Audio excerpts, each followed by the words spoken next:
Hoy vamos a conversar sobre un tema que nos machaca la cabeza y el corazón desde el siglo XVIII y que ha traído muchas jaquecas y muchos infartos: la igualdad entre los hombres. La igualdad hoy suena fea, no está de moda. Los buenos prefieren hablar de equidad. El resto parece estar definitivamente convencido con la desigualdad. La igualdad, por supuesto, no ha existido nunca. Famoso ha sido el lugar común que afirmara los sistemas que alguna vez intentaron la igualdad, de que en ellos había algunos que eran más iguales que otros. Sin embargo, antes había un sentimiento distinto por la igualdad que el que existe ahora. Antes se trataba de llegar a una cierta igualdad final, partiendo de la diferencia. Ahora parece tratarse de que los hombres partan con una cierta igualdad al comienzo para llegar a una justa diferencia o desigualdad tal vez. En este programa hablaremos sobre la igualdad, la vieja y la nueva, con nuestros amigos, el historiador Alfredo Jocelyn Holt y el ensayista Rafael Otano. En la segunda parte tendremos dos interesantes invitados: el director del Instituto de Ciencias Políticas de la Universidad Católica, Óscar Godoy, y el secretario de la CEPAL, Ernesto Tone. En esta, la hora de los perplejos.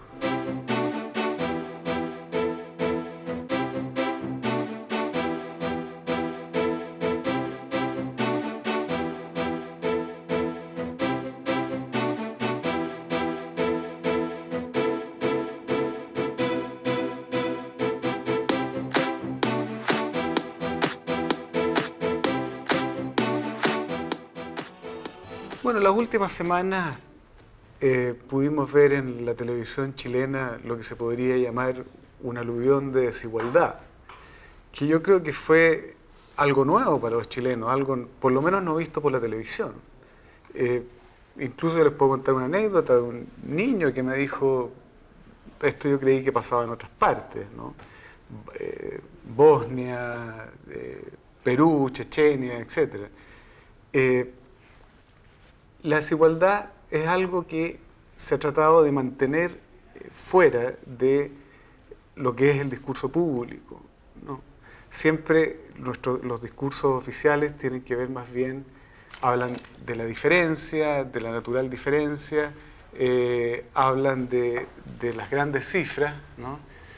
Sabiendo que Chile es uno de los países que más desigualdad tiene en América Latina, si estoy bien informado, que incluso algunos países del Caribe, por ejemplo, ¿no? De estos pequeños países del Caribe están bastante mejor que nosotros, no solo en términos de desigualdad, sino que también en términos de riqueza. ¿Qué les pareció a todos ustedes todo este? Yo creo que ahí yo tengo una pequeña hipótesis, así como se dice que se está pasando o se debería pasar, o estaríamos en transición a pasar a la segunda fase exportadora, digamos, ¿no? Este aluvión de pobres en la televisión marca una tercera fase, diría yo, o una segunda fase, depende desde dónde partamos, ¿no?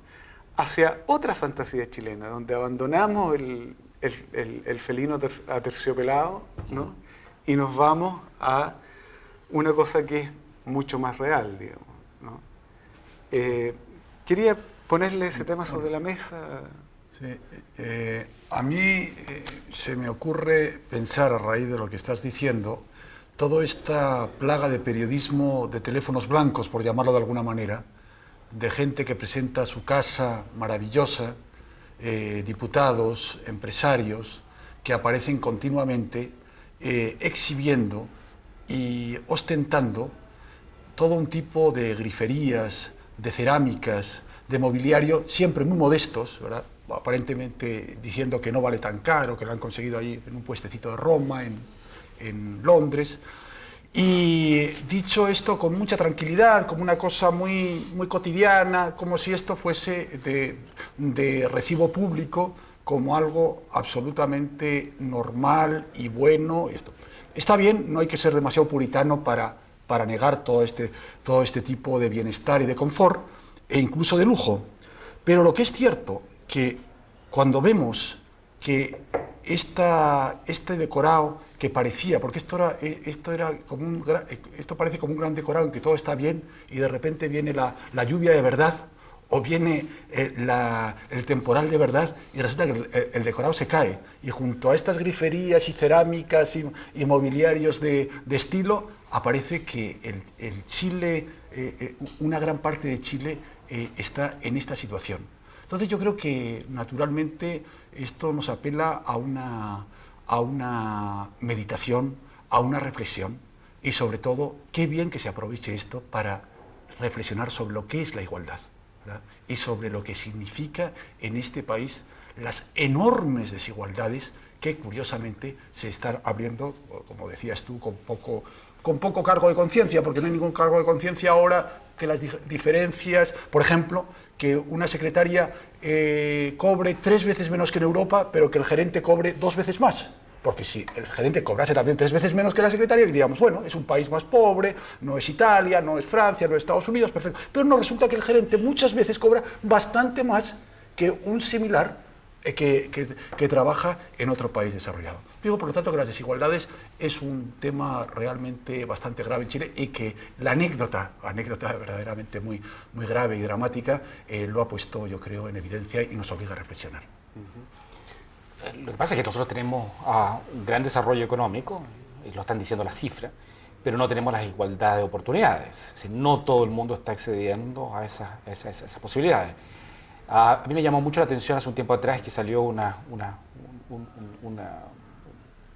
se hizo hincapié de que si bien Chile estaba más rico, la distancia entre ricos y pobres se había agrandado.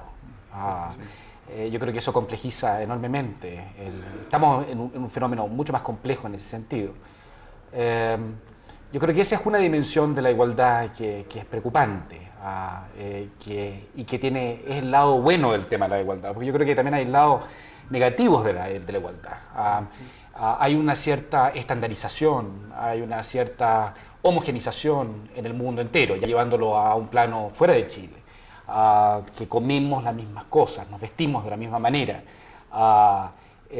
hablamos las mismas cosas, decimos las mismas banalidades de siempre. Los medios de comunicación, en la medida que se han globalizado, han ido estableciendo patrones de consumo similares, lo cual le resta la diversidad, la pluralidad, las posibilidades de refinamiento, sofisticación o de cierta identidad individual, de lo étnico, de las preferencias de uno, aspectos de carácter estético que se distancian de esta homogenización.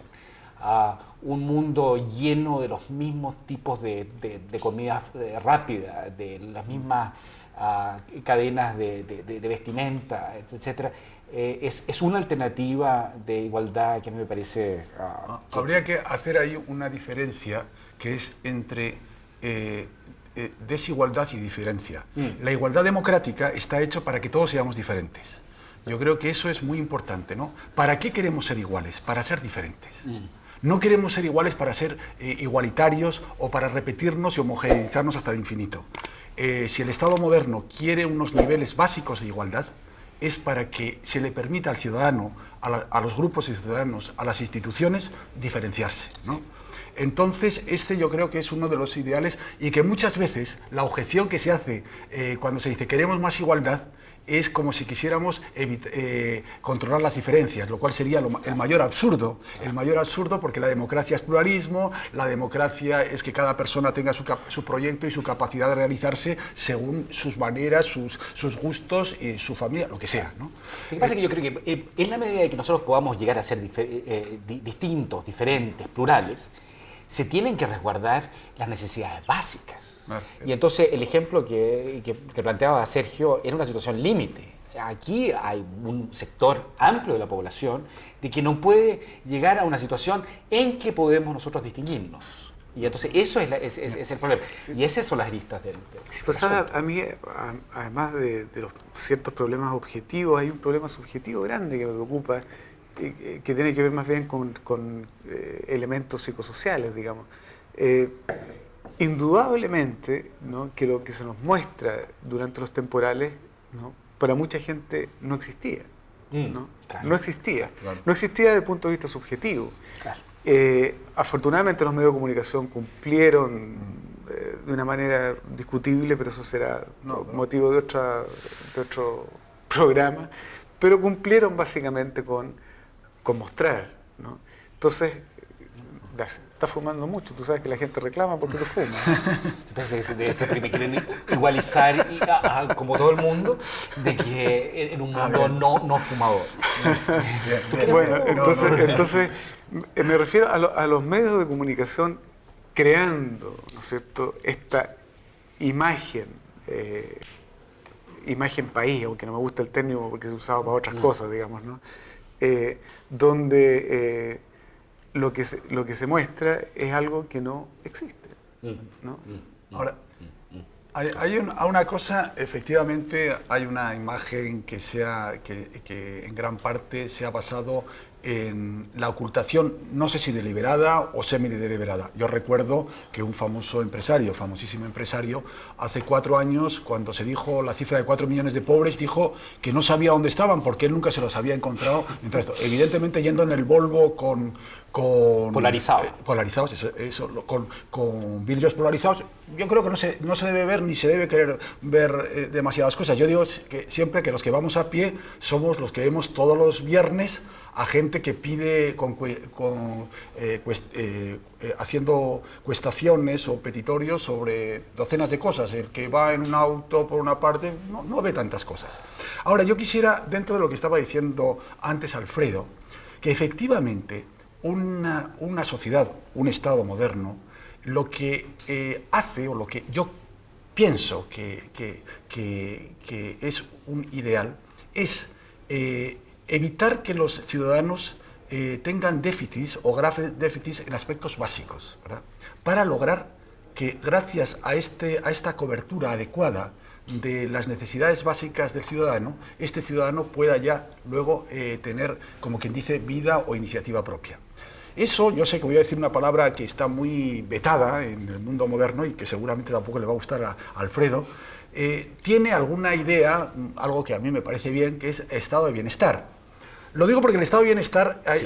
No me gusta. Sé que no te gusta, por eso, por si acaso, te ponían en guardia. El estado de bienestar, para los liberales, para los que hay que tener en cuenta que la codificación o la situación ya de estado de bienestar en su expresión más pura o más acabada, si mal no me equivoco, es de Lord Beveridge, liberal británico, hecho no en un momento, 1941, diciembre del 49 me parece que es el informe Beveridge, en que se dice, me parece que la expresión desde la cuna a la tumba, me parece que es de Lord Beveridge, pero no sé si venía de antes, sería lo de menos, pero la idea está ahí, ¿no?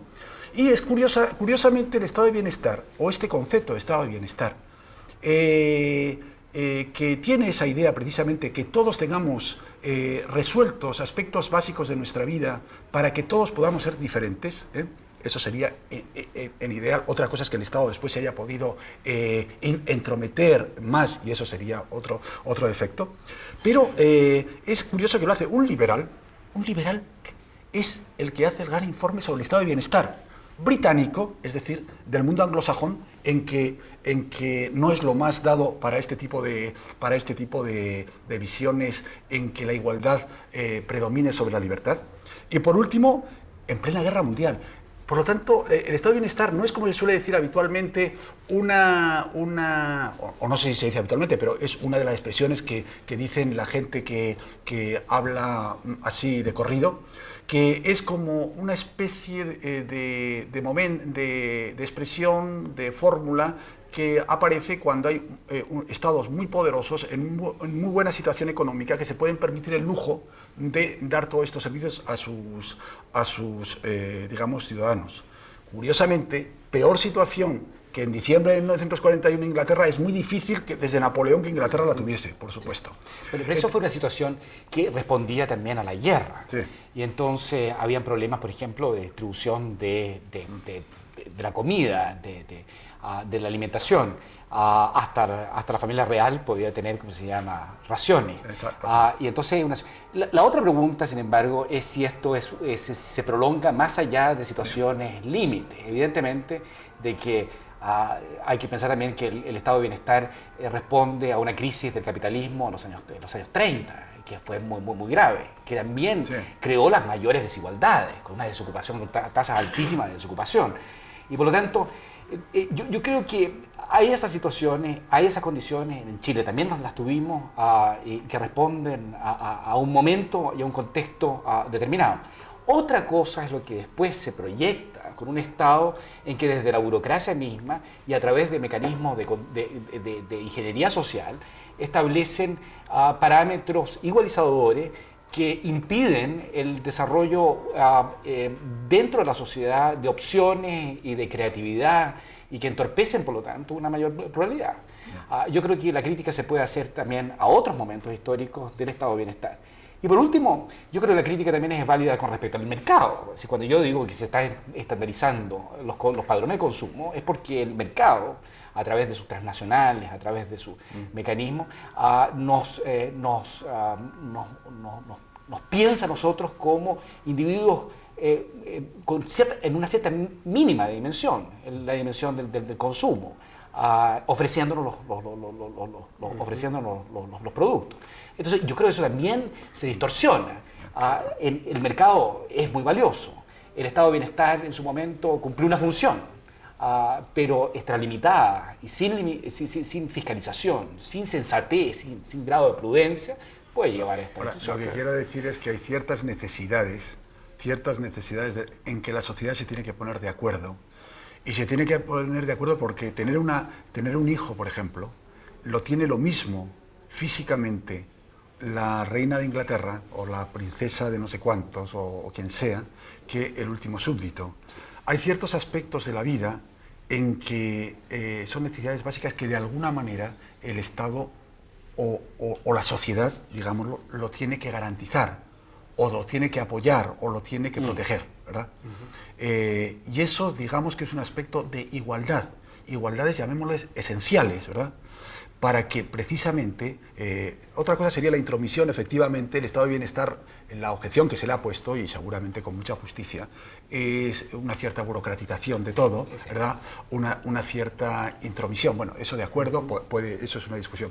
Pero digamos que hay un cierto núcleo ahí que es interesante desde el punto de vista de lo que estamos hablando ahora. Pero fíjate que a mí lo que más me preocupa, además de los problemas objetivos y históricos que ustedes han expuesto, digamos, es la oferta subjetiva de igualdad que hay, digamos, ¿no? Yo creo que hay un tema que es clave, ¿no? O sea, hoy día a los chilenos nos está ofreciendo igualdad, que por toda una maquinaria de mensajes comunicacionales, digamos, ¿no? Está llegando y está llegando muy bien, ¿no? Estaba leyendo el último libro de Tomás Mulián, él habla del hombre credit card. A mí no me gusta peyorizar todos estos mecanismos nuevos del sistema financiero, porque en determinados casos pueden ser muy útiles, digamos, ¿no? Muy útiles para toda la gente, digamos, ¿no? Digamos, pero estereotipando esta oferta psicosocial, digamos, de alguna manera, o oferta subjetiva, podríamos llamarla de otra manera, de igualdad, es lo que nos está distorsionando y nos lleva a estos problemas como que mencionábamos. Pero bueno, esto lo hablaremos con nuestros invitados en la segunda parte. Quédese con nosotros en la hora de los perplejos.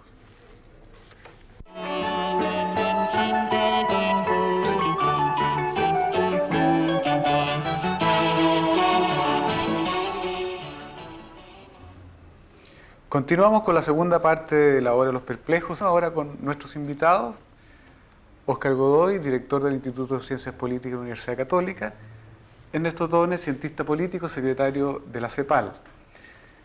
Yo quiero hacerle una pregunta a ambos. Óscar la puede contestar primero. ¿Qué piensan ustedes de esta igualdad? Si existe una igualdad nueva y una igualdad vieja. O sea, si existe un concepto viejo de igualdad y un concepto actual de igualdad. Óscar. Bueno, mira, yo pienso que la igualdad en Occidente se despliega muy lentamente a partir, digamos, del siglo VI a.C.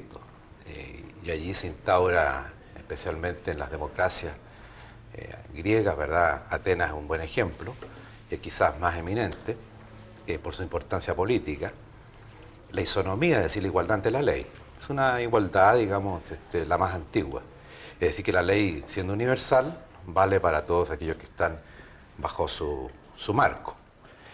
Y yo creo, digamos, que si hay que hablar de igualdad nueva, quizás habría que situarse a partir de la Revolución Francesa como un momento de inflexión que yo creo que es sustantivo, digamos, que es fundamental, donde se adquieren o se busca adquirir, ¿verdad?, mayores derechos políticos.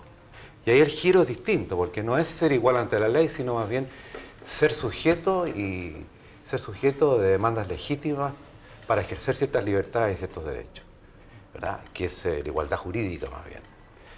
Y me parece, digamos, que durante todo el siglo XIX se desarrolla una polémica intelectual y política muy importante en lo que toca a lo que también viene a ser como una tercera igualdad y que vendría a ser más propia de nuestro tiempo, que es la igualdad de oportunidades, acerca de la cual ustedes hablaron en el momento precedente.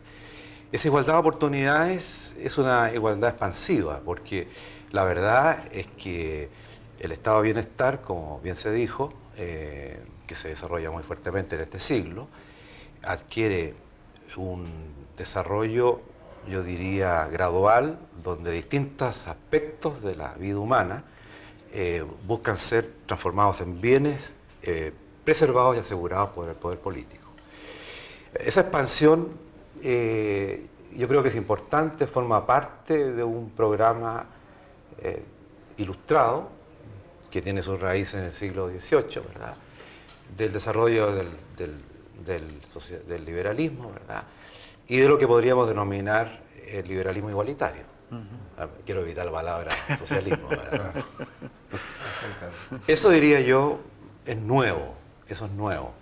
Ahora bien, dicho esto, quizás habría que decir lo siguiente, ¿verdad?, que la igualdad es bastante difícil si la contrastamos con la libertad, porque la verdad, digamos, es que el gran programa igualitario es, en definitiva, para que los individuos puedan ser más libres. Porque tal como ustedes dijeron antes, hay cierto nivel de satisfacción de bienes humanos que mientras no están satisfechos, simplemente yo diría que la condición humana está en una situación por debajo de, no está habilitada para. Y esos derechos y libertades no se pueden ejercer. Entonces yo diría que lo que quizás es nuevo es que la igualdad se está difundiendo como una condición necesaria, quizás no suficiente, para ser más libre y para poder articular un espacio público donde las diferencias tengan validez. Que no pueden ser las diferencias de la marginalidad, no pueden ser las diferencias de la desigualdad de aquel que tiene un estatus humano, que está de acuerdo a una cierta concepción de la condición humana, yo diría permeada de humanismo, ¿verdad?, y otra subcondición humana. Esa desigualdad, digamos, yo creo que nadie la sostiene hoy día. Esa desigualdad, digamos, es absolutamente, yo diría, negativa. Y, en consecuencia, yo creo que quizás esto vendría a ser lo nuevo, que haya hoy día en un mundo que se ha socializado y que se ha globalizado y que después de haber pasado por experiencias igualitarias muy dramáticas y muy radicales, se ha llegado a la conclusión de que sí, igualdad como una manera de construir la libertad, sí, una igualdad que signifique, ¿verdad?, que todos, a partir de un cierto estatus de la condición humana, podemos desarrollar proyectos de vida que sean razonablemente aceptables para todos. Ya tienes esto, ¿qué te parece? Mira, a mí me parece, yo quisiera enfocar el tema de la igualdad un poco apoyándome en algunos elementos que señalaba Óscar, pero poniendo el acento en el terreno de cómo se presenta hoy en día esto en el debate.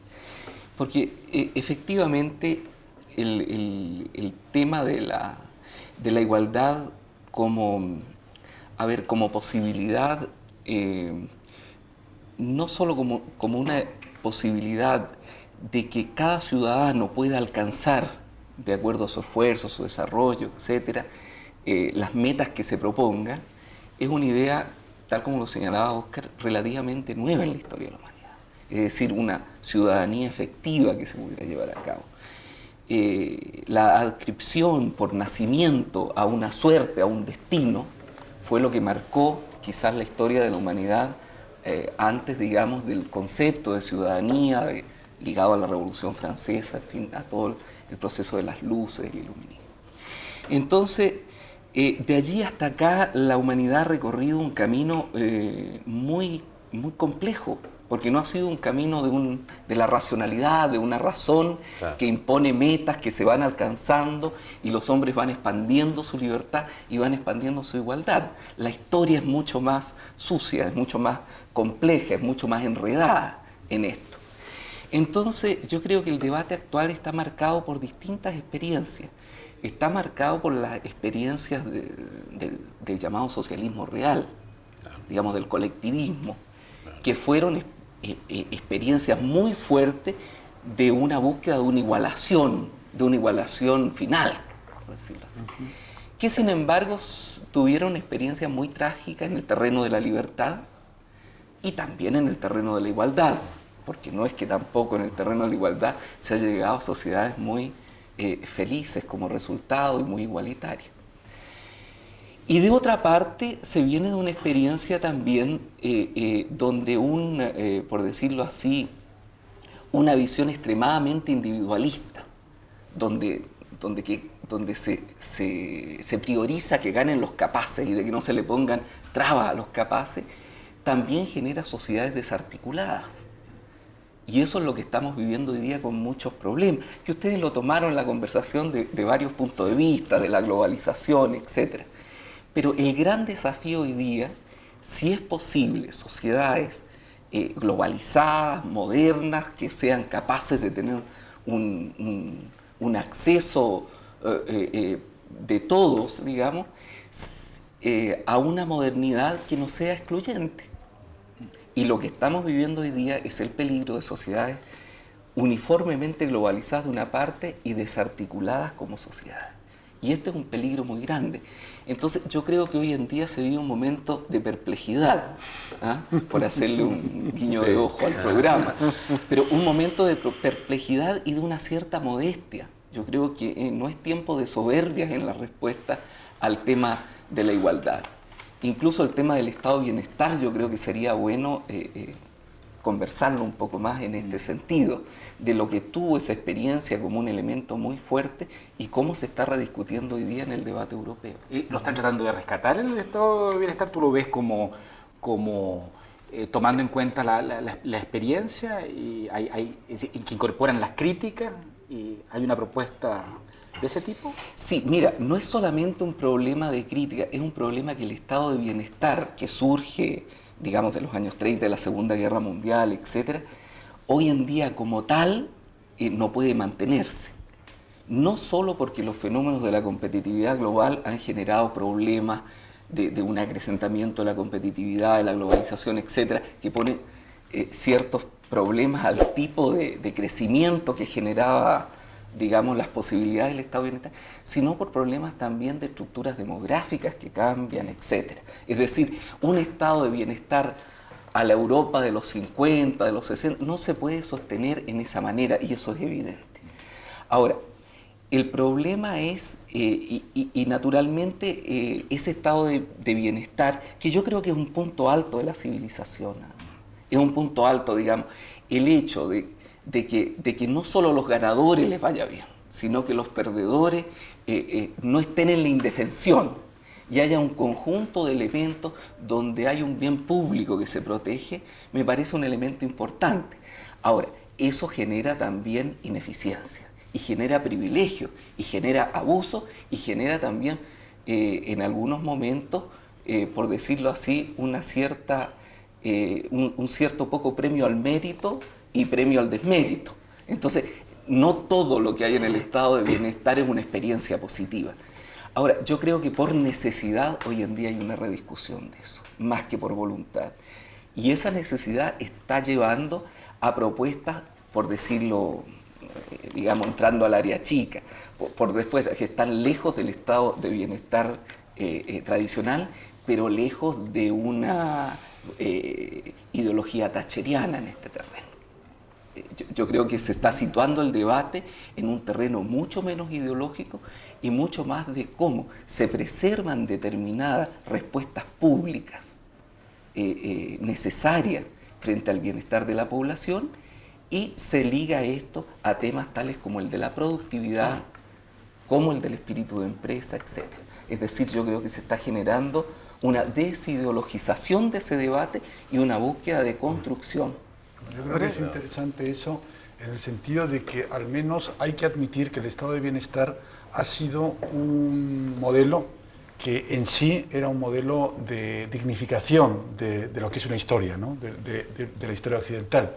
Otra cosa son, evidentemente, que el tema demográfico, por ejemplo, es distinto un estado de bienestar con un 10% de gente mayor de 65 años que con un 22 o un 24%, por ejemplo, ¿verdad?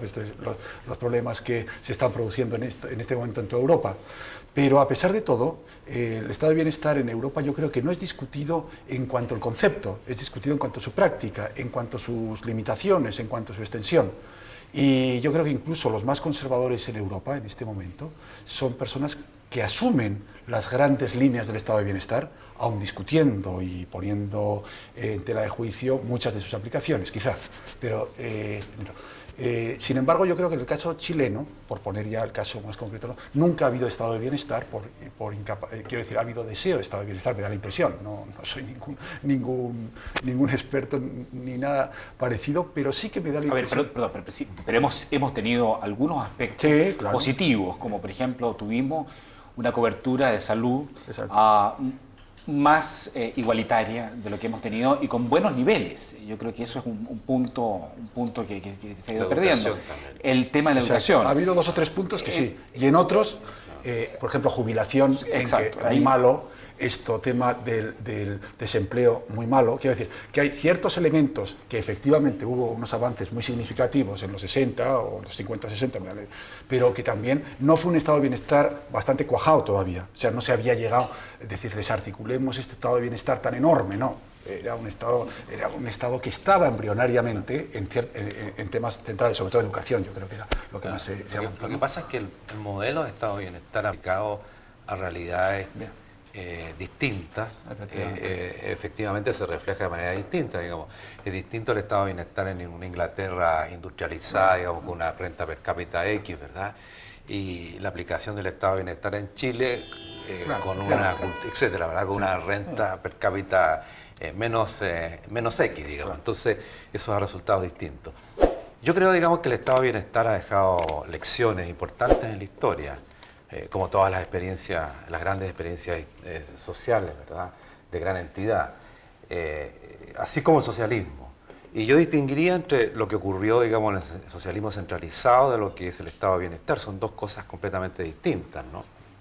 Porque en un caso se quiso hacer la igualación, como ustedes bien dijeron, a través de una centralización terrible, acompañada, digamos, de pérdida de libertades de todos el aparato productivo, ¿verdad? Una asignación de los recursos a través de un poder central que necesariamente llevaba consigo anexo una destrucción de las libertades y de los derechos civiles, puesto que de lo contrario eso habría sido inaplicable. En cambio, el estado de bienestar se ha dado en un marco de democracia, de vigencia de derechos y en consecuencias cualitativamente distinto. Yo creo que el error del estado de bienestar es quizás, ¿verdad?, la teoría económica en que se sustentó. Hoy día está en cuestión, digamos, el planteo de Keynes acerca de la maximización del empleo. Y entonces allí habría un aspecto que discutir acerca del cual yo me declaro incompetente, digamos, y lo digo con mucha alegría, digamos. Pero por otro lado, evidentemente que el estado de bienestar ha dejado lecciones que son importantes. ¿Puede la comunidad olvidar a los más desfavorecidos? La respuesta obvia es no, es una pregunta que a la luz de la justicia, ¿verdad?, dice que no, hay que darle a cada cual lo suyo. Entonces el tema de los más desfavorecidos, a mi juicio, se ha transformado en el tema fundamental de esta toma de conciencia de que para que exista el pleno ejercicio de las libertades y los derechos que la cultura occidental le atribuye al sujeto humano, efectivamente, te digo, esa igualdad necesita una fundamentación distinta después de estas experiencias que hemos tenido. A mí me gusta cómo un filósofo contemporáneo, un filósofo político, no ha dedicado su mayor inversión intelectual a justificar la igualdad, sino a justificar las desigualdades. Esto es interesante. Es paradójico, aparentemente, pero es interesante. ¿Qué dice él, digamos? Bueno, él dice, por de pronto, digamos, que en una sociedad justa, políticamente, hay que asegurar una igual libertad, o maximizar una igual libertad, compatible con una maximización de la igual libertad de todos sus semejantes. Me parece un principio de libertad. Él dice que esto hay que pensarlo en un orden lexicográfico, es decir, el primer principio es primero, absolutamente, y no puede ser sacrificado por el segundo. El segundo depende del primero y el tercero del segundo. ¿Cuál es el segundo? Él dice, sí y solo sí, en consecuencia hay una condicionalidad, ello favorece a aquellos que tienen más problemas, es decir, a los más pobres, o beneficia a los más desfavorecidos. Beneficia. Y sí, solo sí, las posiciones que ocupan los desiguales, ¿verdad?, son abiertas y disponibles. Es decir, allí hay contenido, digamos, una preocupación o mejor dicho, una justificación de la desigualdad en el sentido que ella es válida y que es moralmente, políticamente y desde el punto de vista de la justicia legítima si favorece o mejor dicho beneficia a los más desfavorecidos. De lo contrario, no habría justificación para las desigualdades. Es decir, si hay ricos, es porque los ricos deben, con su actividad, ¿verdad?, beneficiar a los más desfavorecidos. Si hay autoridades que están más arriba que yo, digamos, yo estoy más abajo, etc. Y en segundo lugar, de que la posición que ocupan los ricos, la posición que ocupan aquellos que tienen poder de algún tipo, son abiertas y disponibles. Eso es, me parece, una justificación de las desigualdades que justamente, digamos, favorecen poniendo cable a tierra las cosas, eso es muy abstracto, las cosas muy interesantes que usted dice. No, es concreto, es concreto, pero a mí me gustaría poner cable a tierra con Chile, digamos, ¿no? Claro.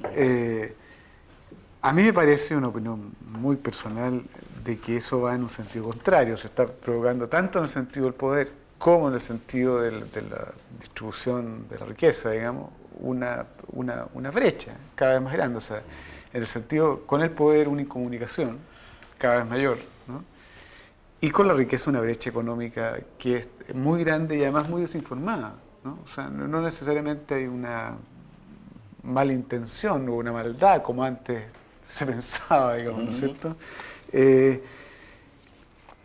Esa es mi opinión, esa es mi visión del país. Yo no sé si Mira, hay algún acuerdo con eso. A ver, yo te diría, volviendo a lo que tú señalabas del estado de bienestar, yo no creo que en América Latina haya existido nunca estado de bienestar propiamente tal. Algunos hablan de estado de bienestar periférico. Lo que existió fue un modelo de desarrollo, digamos, que nunca fue un modelo de desarrollo con gran capacidad inclusiva, que logró incluir, meter a ciertos sectores populares y ciertos sectores medios, pero nunca logró una capacidad inclusiva demasiado grande. Ese modelo de desarrollo hizo crisis en un momento determinado, por sus bases rentistas, no es el tema, ¿ah? Y posteriormente a eso hubo que hacer un ajuste tremendamente fuerte, que era necesario, indispensable hacerlo. Otro es la discusión de los costos, que tuvo ese ajuste, pero ese ajuste fue una necesidad del proceso de América Latina. Y yo creo que hoy en día, frente a esa situación, produjo un doble efecto. Produjo un crecimiento de la pobreza muy grande y un crecimiento de las desigualdades al interior de la sociedad. Hoy en día estamos viviendo un proceso distinto en América Latina y notoriamente en Chile. Es decir, en general los niveles de pobreza tienden a disminuir. En general tienden a disminuir, con mayor o menor velocidad. Sin embargo, salvo en Uruguay, que es un país de viejas tradiciones de políticas sociales y una historia, esta tendencia de disminución de la pobreza no va acompañada de una disminución de las desigualdades internas. Por el contrario, hay un ensanchamiento de esto. Y esto parece estar ligado a un tipo de desarrollo, un tipo de crecimiento económico que tiene problemas. O sea, no es un problema solamente de lo social, es un problema del tipo de crecimiento, que no es un tipo de crecimiento capaz de generar empleos a mucha velocidad. Y en general la disminución de la pobreza en el caso de Chile se ha dado en buena parte por crecimiento del empleo, por mejoría de los salarios, etc.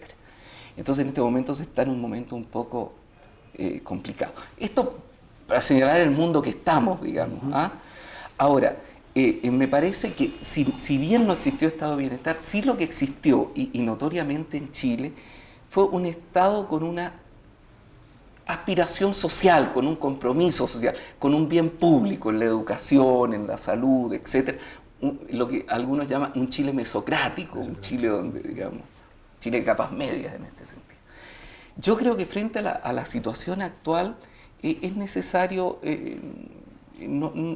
actuar con una cierta rigurosidad, porque yo creo que en el Chile de hoy hay virtudes nuevas que ese Estado no tenía. La virtud de emprender, la virtud de competir, son virtudes muy fuertes de este país que explican un determinado nivel de crecimiento que es muy importante para disminuir la pobreza. Pero sin embargo creo que hay una caída, tal como te digo que hay una virtud en esto, yo creo que hay, ustedes decían el tema de los temporales, yo creo que hay una caída fuerte en términos de la responsabilidad común, de la responsabilidad pública. Yo creo que no es un problema de un gobierno, de un partido, yo creo que hay un problema político-cultural más profundo y que creo que es necesario revertir para un Chile mejor, digamos. Pero perdón, para cerrar la pregunta que te había hecho, esa accesibilidad al poder que hablaba Óscar, ¿tú crees que ha disminuido? O sea, que hay menos participación en el fondo y que hay menos acceso al poder de la ciudadanía común, que hay menos comunicación entre la autoridad y la gente. A ver, ¿O eso es aparente? A ver, yo distinguiría dos cosas. En el caso de Chile, naturalmente hay un sesgo, que es un proceso, un periodo largo donde no hubo democracia, digamos, y eso es un sesgo muy fuerte en todo el análisis. Pero yo diría que el tema que señala Óscar es un tema general. O sea, yo creo que hay un problema, y Óscar esto lo conoce mucho mejor que yo, hay un problema del funcionamiento de las democracias hoy en día que es muy fuerte. Y el tema de la distancia entre los electores y los elegidos, entre el tema de la transparencia y todo eso, es un tema muy universal. Yo creo que cruza absolutamente todo. Yo no sé si en parte, digamos, obedece a la naturaleza misma de la democracia representativa, que es disuasiva de la participación. Porque como la concentra, digamos, en la atribución de poder a través del voto y transforma prácticamente en pasivo al ciudadano entre el momento en que vota y el momento siguiente en que vuelve a votar, te digo, es disuasiva. Eso está probado, digamos, que las democracias representativas tienden o incentivan, o promueven la no participación. Por eso que yo creo, digamos, que el promover procesos igualitarios lleva anexo el promover lo que podríamos denominar mecanismos o modalidades de democracia deliberativa, donde la gente busca sentido de comunidad a partir del cual hace demandas que no son solamente individuales. Eso me parece muy importante como desarrollo futuro de la democracia. Pero hay una paradoja en cierta medida, y que consiste de que la desigualdad es un hecho cultural, es un hecho histórico en la sociedad. Y ha ocurrido, sin embargo, que a pesar de esa desigualdad, algunos sectores sobre la base de no alterar ese orden totalmente, han podido asumir posturas que con el tiempo son crecedoras. Y eso puede ser un mecanismo mucho más eficiente que una demanda por la vía de exigir la igualdad. A mí, lo que me refiero básicamente es, por ejemplo, sociedades muy tradicionales que en determinados momentos asumen, por ejemplo, el liberalismo constitucional, que en realidad es una libertad, una igualdad ante la ley, pero que de alguna manera, y estoy pensando por ejemplo en el caso chileno, en el siglo XIX, es una élite dirigente muy tradicional, pero que hace apuestas muy importantes que en última instancia van a redundar en el crecimiento, por ejemplo, de una clase media, la lógica de una meritocracia, eventualmente la ampliación del espacio público, la incorporación e institucionalización de partidos, la incorporación de demandas por la vía de una institucionalización, la creación de un espacio público comunicativo, diarios, periódicos, etcétera, etcétera, una representación, un parlamento que funciona, donde se hacen presentes, y eso posibilitó con el tiempo y gradualmente, sin que implicara grandes trastornos sociales. La historia de Chile tiene el mérito de tener elementos, hemos tenido quiebres, por cierto, pero ha sido, en comparación con otros países latinoamericanos, bastante ordenada. Y ha permitido llegar a incorporar a todos los sectores sociales. Finalmente, hacia la década de los 50, incluso se incorporaron a los sectores más marginales. Un campesinado, ¿cómo se llama?, que no tenía voz institucional. La mujer se incorpora. La marginalidad, etcétera, pueden llegar a tener elementos muy importantes. Las elecciones de los años 58, el 52, 58, 64, 70, involucran esos sectores. Es cierto que sabemos que después posteriormente produjo un descalabro enorme, pero eso es una historia muy importante. La educación, la meritocracia, la idea de una clase media ilustrada, funcionó dentro de estos esquemas y no necesariamente suponiendo una igualdad para todos. Yo distinguiría un problema. Yo te problematizaría lo que tú dices con dos cosas. Primero, digamos, en que yo creo que las posibilidades de gradualidad que existían hoy en día están muy cambiadas por la revolución de la imagen, de la información, de la comunicación, etc. Es decir, hoy día vivimos una situación muy complicada desde ese punto de vista, en términos de las gradualidades de la incorporación, por esto de lo directo que tienen las comunicaciones y que le generan a la persona que está colocada en una situación en la cual no existen estos mecanismos de movilidad social o están trabados, la visión en directo de bienes o de posibilidades de expectativas a las cuales no tiene acceso. Entonces, mira, tomando el ejemplo de la educación, yo tomaría solamente eso. El problema es que la educación en Chile fue muy importante, ha sido muy importante como un factor de generación de nación, de movilidad social, de todos los elementos que tú señalaste en la historia de Chile. Pero resulta que tú entras a un momento determinado en la cual empiezas a tener un sistema educativo que es muy segmentado y que es muy bloqueador. En el sentido en que tú tienes una educación que te abre las perspectivas o las posibilidades hacia un mundo y otra que te abre hacia un mundo de mucho menos posibilidades.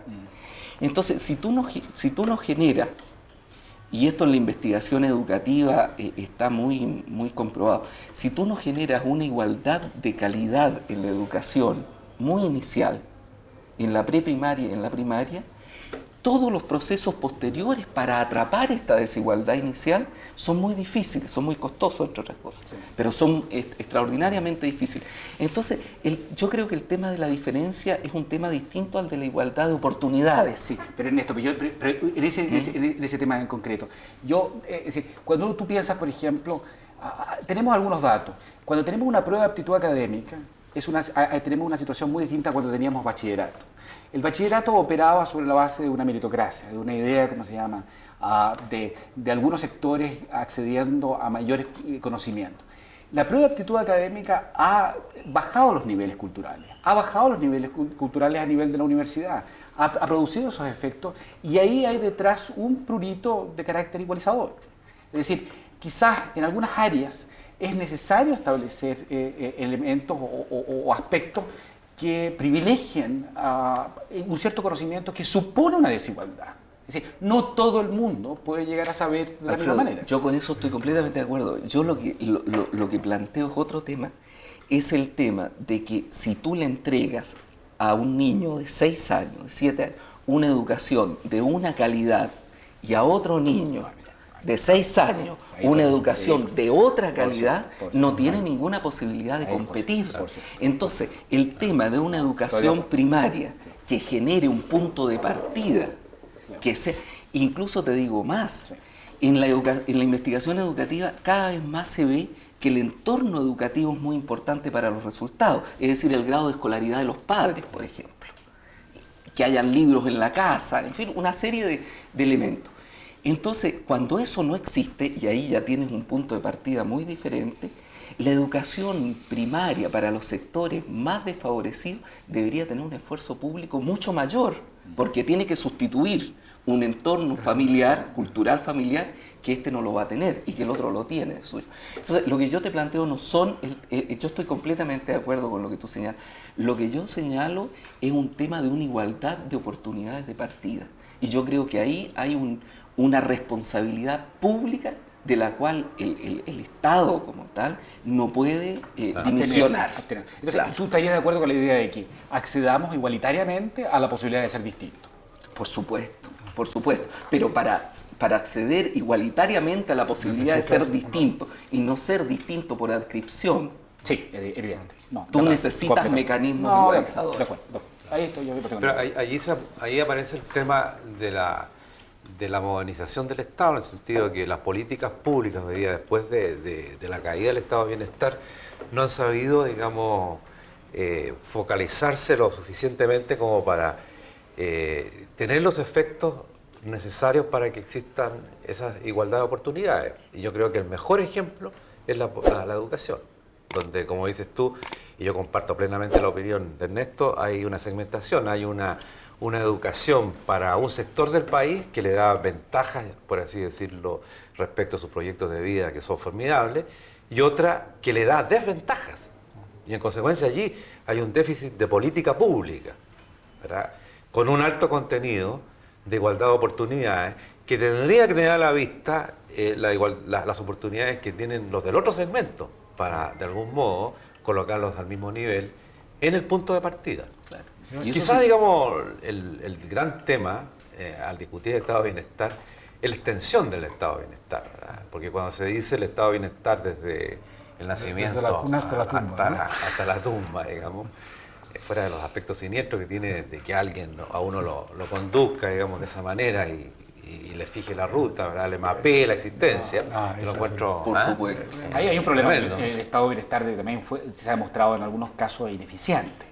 Entonces, en cuanto a su propósito, no lo logró tampoco. Exacto, claro. Entonces ahí había ese problema. Te adelantó la tumba, digamos. Que no lo logró. Mira, claro, yo quisiera ser sueco no es tan malo, claro, ser holandés no es tan malo, ser francés no es tan malo desde ese punto de vista. Vaya, claro, logró cosas pero muy importante. Para saber, el problema, digamos, que ser francés es muy bueno ahora. Lo que pasa es que los nietos de los franceses lo van a pasar muy mal si existe el estado de por bienestar. eso que mantener un estado de bienestar así no está planteado en la orden del día. Es Pero sin duda hay un tema que tú señalas que es muy importante. O sea, el problema es cómo tú generas igualdad de oportunidades sin apresar la libertad, la posibilidad de la diferencia, la posibilidad de emprender. Claro, lo que se llama acción afirmativa. Exacto. ¿Cómo tú logras eso? Pero ¿cómo logras una sociedad donde esto se puede hacer, pero no haya indefensión frente al infortunio?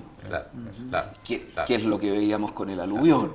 O sea, hay determinados elementos en la cual, digamos, se pueden producir diferenciaciones. Es bueno que hayan diferenciaciones, muy malo una uniformidad, y es muy injusto una uniformidad, además.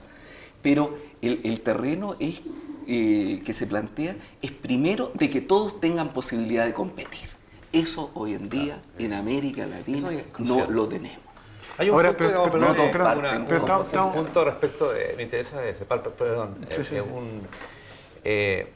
hay estudios, porque generalmente los estudios acerca de los niveles de pobreza y de la brecha que hay entre los ingresos altos y los bajos y la mayor concentración de la riqueza, digamos, en un segmento de la población, a veces lleva a construir un discurso que a mi juicio es falso, en el sentido de, digamos, que no se está saliendo de la pobreza, no se está, digamos, progresando en el sentido tradicional del término, etcétera. Pero no hay estudios, digamos, que indiquen o que hayan evaluado qué significa pasar de un nivel de pobreza al otro, en el sentido de ampliar la igualdad de oportunidades. Yo no sé, te pregunto, Ernesto, digamos, si ustedes han... Bueno, hay una distinción entre la indigencia, digamos, la pobreza extrema y la pobreza. Y la pobreza, sí. Y posteriormente, digamos, hay clasificaciones también, digamos, en términos de los ingresos, etcétera, con todas las imperfecciones que esto tiene.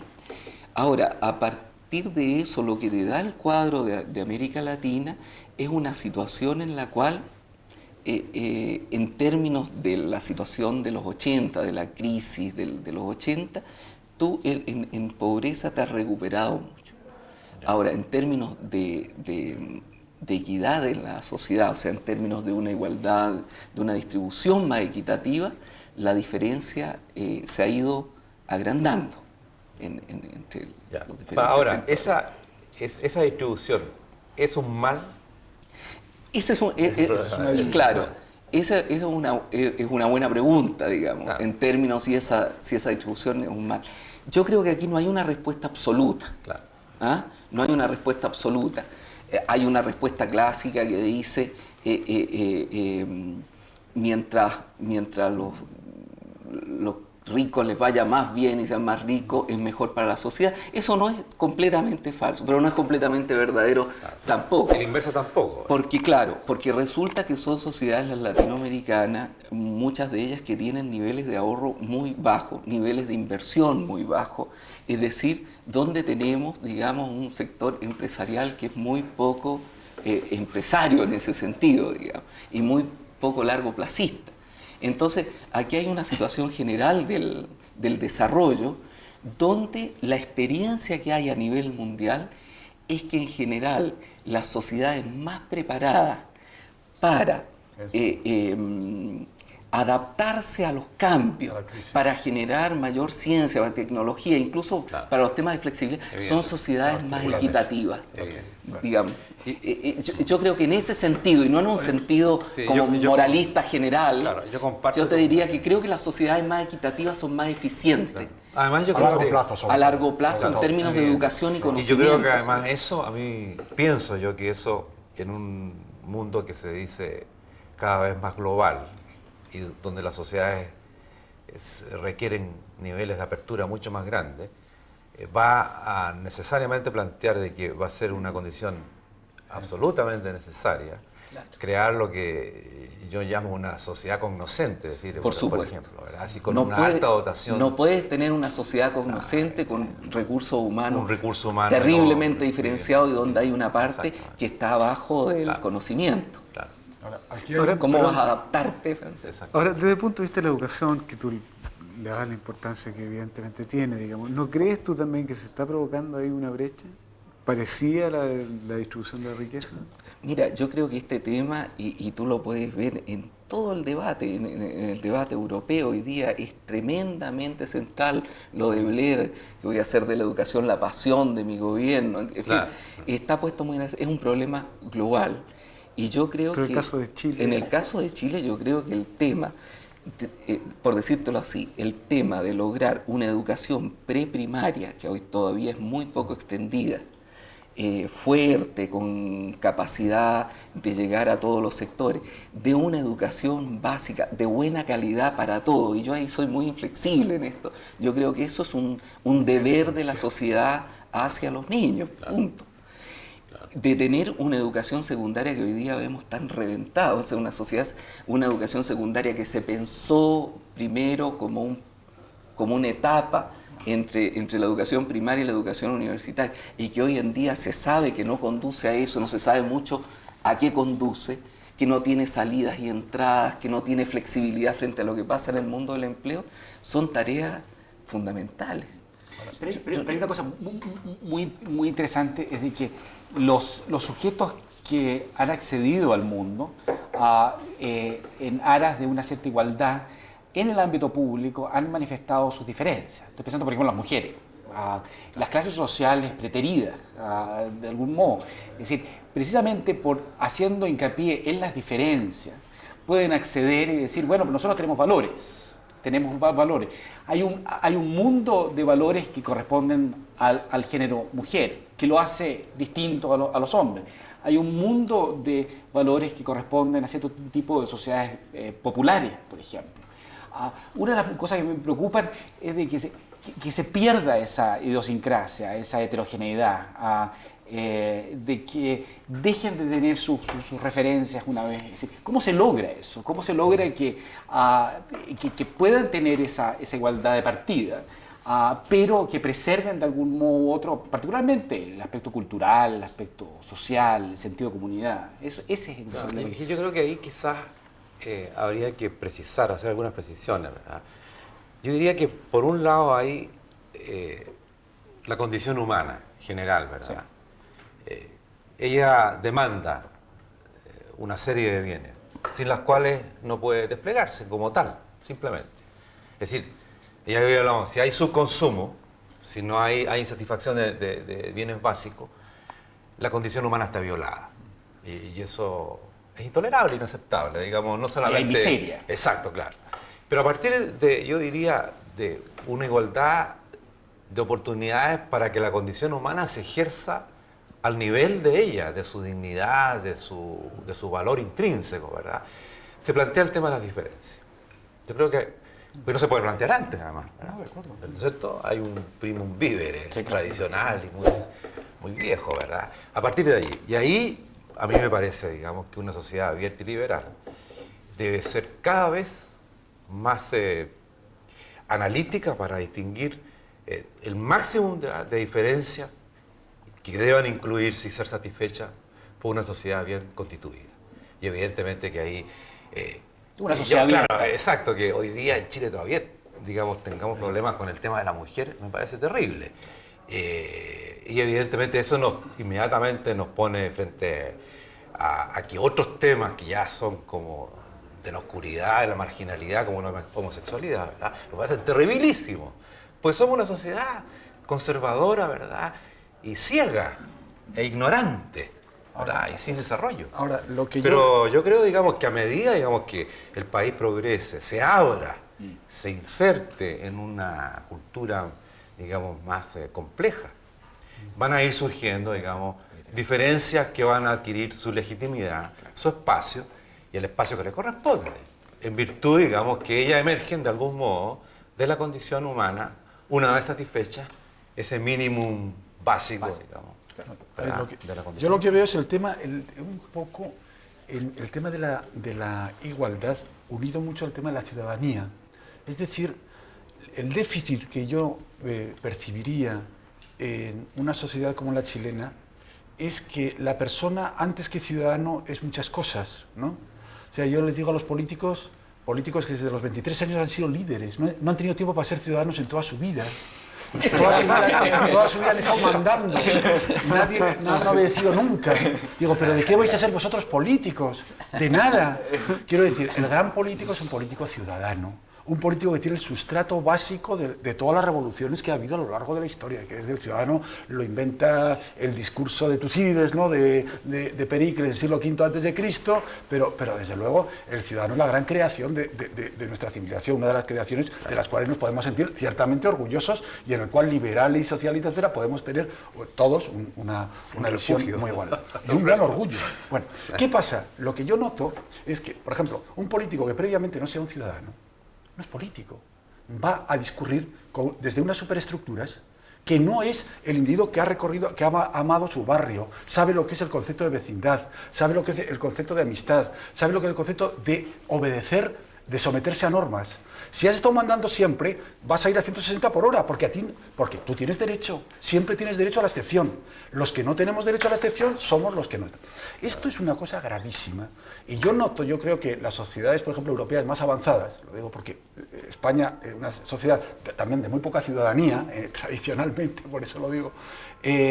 Sin embargo, yo noto en España conceptos, por ejemplo, como el de los discapacitados. El discapacitado es ante todo un ciudadano y por lo tanto, lo digo porque en el tema de igualdad es tremendo cómo no hay estudios apenas en Chile sobre discapacidad, cómo el discapacitado no puede andar por las calles, y ese es un tema de igualdad fundamental. Y discapacitados en un país puede haber, se dice el 10%, pero el porcentaje que sea, pero un altísimo porcentaje. Y todos vamos a ser discapacitados en algún momento, porque un porcentaje muy alto de nosotros vamos a llegar después de los 70, 80 años, es lo normal, y vamos a ser discapacitados. Entonces me da la impresión de que el concepto de ciudadano, en que todos somos iguales, en que todos somos realmente iguales, es decir, en otras palabras, sabiendo que son muy odiosas. Es decir, la palabra nana no tiene que existir como concepto. ¿Sabes, Tomotano, por qué yo encuentro aceptada tu crítica? Pero yo creo que la causa de eso es la siguiente, ¿verdad? Es que nosotros no ejercemos suficientemente nuestra capacidad ciudadana. Porque justamente, digamos, ¿por qué un diputado, digamos, puede pensar o llegar a la conclusión subliminal, digamos, que es tan diferente que le están permitidos hacer cosas diferentes, ¿verdad? ¿Por qué, digamos? Por un déficit de nosotros mismos de no ejercer nuestros derechos ciudadanos. Porque ocurre, digamos, que nosotros como ciudadanos somos los sujetos habilitados para atribuirle a alguien autoridad, poder. Pero resulta, digamos, que la cosa es mucho más fuerte desde el punto de vista democrático. Que lo que le autorizamos a hacer a este señor, que es nuestro representante, es que realice nuestros actos en la esfera pública, que son aquellos actos que nosotros, ¿verdad?, no podemos realizar. Y tenemos que inventar una persona representativa, digamos. Tú dices que no le representamos su soberbia. Pero siguiendo lo que dicen ustedes, digamos, a mí lo que más me preocupa en este momento, en Chile, donde se nos da como un país igualitario, de alguna manera, ¿no? Que está en vías de una igualdad rápida a través del crecimiento económico, y que eso evidentemente no es así. Bueno, desgraciadamente el tiempo ha corrido, la televisión es así, les agradezco a los panelistas, sé que muchos han quedado con cosas por decir, ya habrá otra oportunidad para invitarlos y los dejo invitados para la próxima hora de Los Perplejos.